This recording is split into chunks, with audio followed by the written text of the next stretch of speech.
which teams were overrated, which teams were underrated in the ACC in 2024. We're going to take a look at how all of the teams did in one-possession games.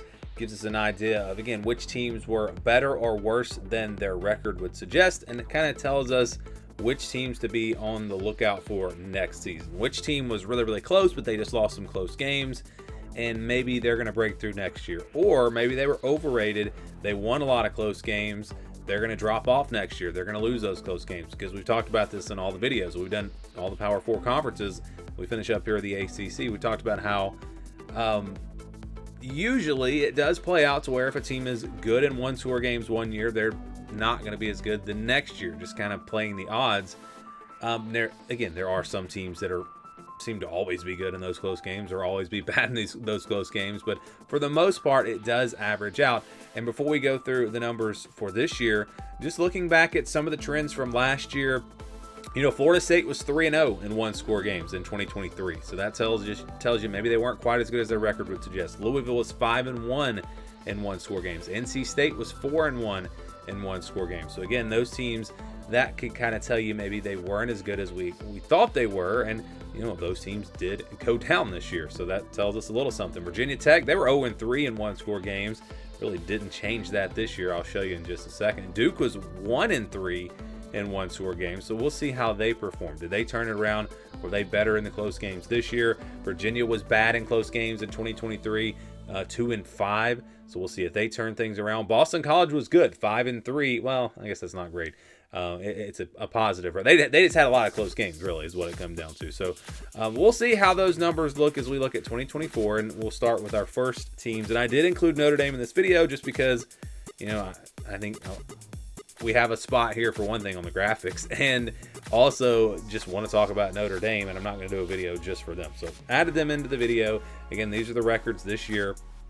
Just talked about it. Louisville was 10-2 in 2023, but they won a lot of close games, and that kind of turned around this year. They went just 2-4. But at the top, Notre Dame 1-1, SMU 4-1. Overrated a little bit, possibly. I think that maybe showed in the playoff. They played a pretty easy schedule as well. Miami right there at 3-2, Clemson 1-1. Syracuse was 7-2. So you talk about a team that potentially was overrated and is going to be overrated going into next year. Maybe that's Syracuse. Not saying that's the case, but that number would indicate that it's very possible. And again, like I said, Louisville 2-4, so their fortunes kind of flipped. They were good in the close games in 2023. They weren't as good in 2024. Okay, so let's see if these teams won all of their one-score games. What could have been? What was kind of the best case scenario for this past season? Notre Dame 12-0, SMU 12-0, Miami 12-0. Clemson wouldn't have been much better because 2 of their 3 losses were actually by more than one possession.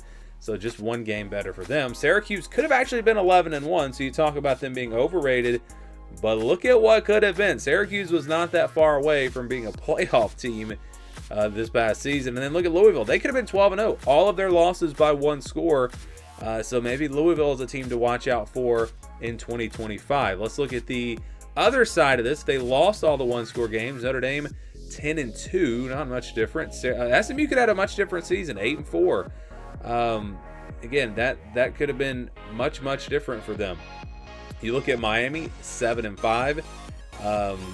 Much different season for them. You look at Clemson, 8-4. About the same. Syracuse could, so this is the wild one. Syracuse 2-10. 2-10.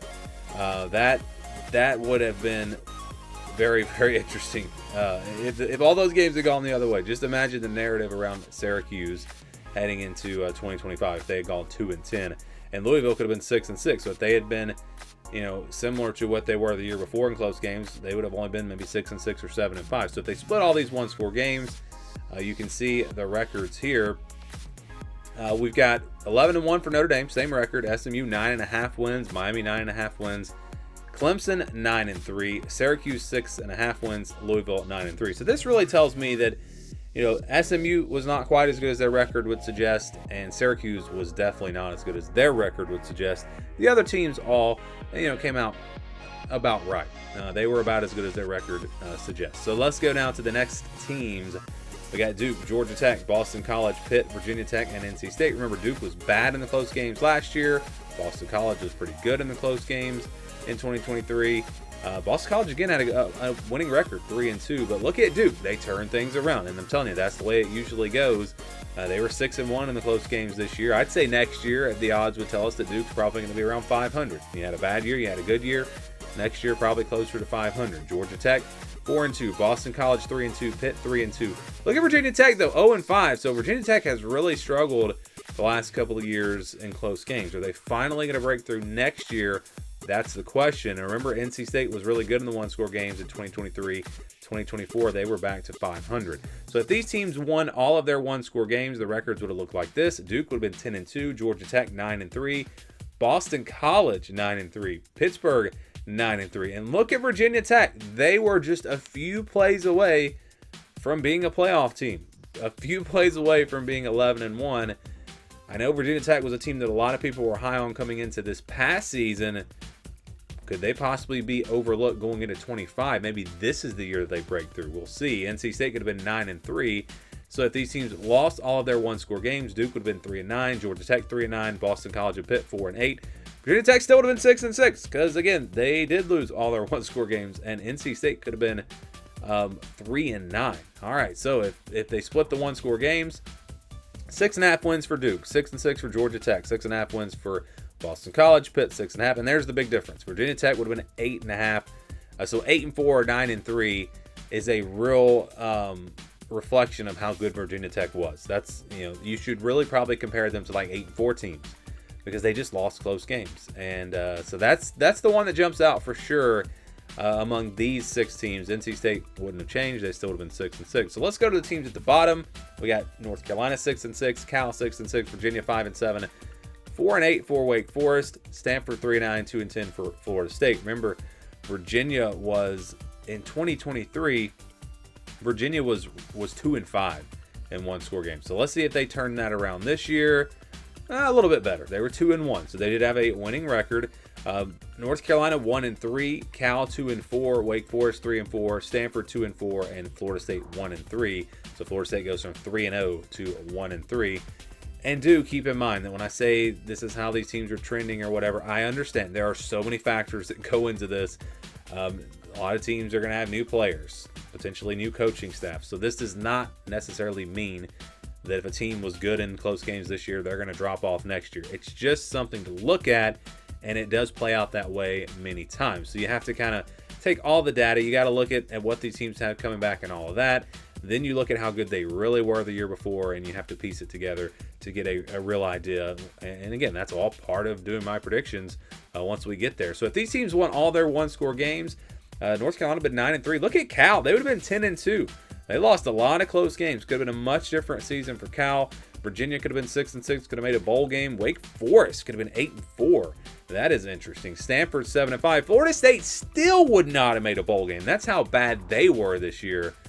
I don't think people realize how bad this Florida State team was because of the name brand and because of what they did the year before. You think they had a down year. Florida State was a bad football team.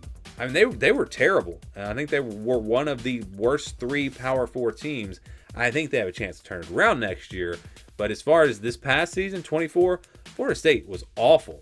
All right, how about these teams? They lost all their one-score games. Cal would have been 5-7, or excuse me, North Carolina would have been 5-7. Cal would have been 4-8.